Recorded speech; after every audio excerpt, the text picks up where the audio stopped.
È tra le 10 città italiane con la tassa sui rifiuti più cara, ma Agrigento è anche vice fanalino di coda in Sicilia per la produzione di raccolta differenziata, si attesta al 7%, lo rivela l'annuale osservatorio di cittadinanza attiva, prendendo come riferimento l'anno 2017. E in termini di bollettazione, nella città dei Templi il consigliere comunale Marco Vullo solleva il caso Fontanelle, unica frazione agrigentina dove da oltre un anno e mezzo si pratica la differenziata, ma i residenti si sono appena visti recapitare a casa una salata quintarata a saldo senza avere riconosciuto alcun incentivo relativo al servizio porta a porta. Se io fossi un cittadino di Fontanelle, oggi mi sentirei mortificato, beffato, scoraggiato anche a continuare a fare la differenziata. C'è una mancanza di rispetto, c'è un patto che è venuto meno, cioè quello tra l'amministrazione comunale e il cittadino di Fontanelle.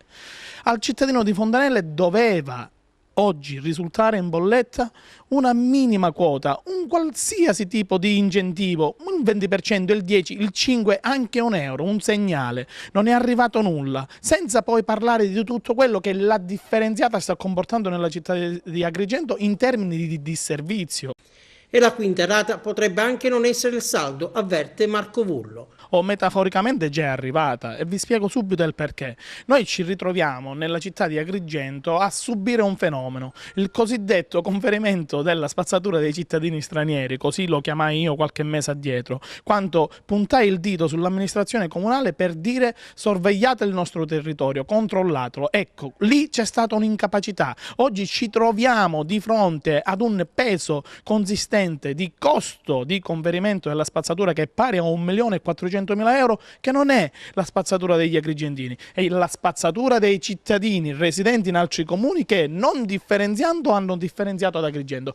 E sulla vicenda della differenziata d'Agrigento prende posizione oggi anche il sindacalista di Confael Agrigento Manlio Cardella, che contesta la sostenibilità del servizio e lancia un appello. È arrivato il momento, a nostro avviso, e credo che sia indifferibile la necessità di una convocazione di un tavolo tecnico, anche alla presenza del prefetto, per discutere fino in fondo della questione che riguarda oramai la gestione dei rifiuti. Sulla differenziata stendo un velo pietoso, perché non è così che si agisce nei confronti dei cittadini. Intanto non c'è stato nessun coinvolgimento ai sensi del codice del consumo delle associazioni dei consumatori.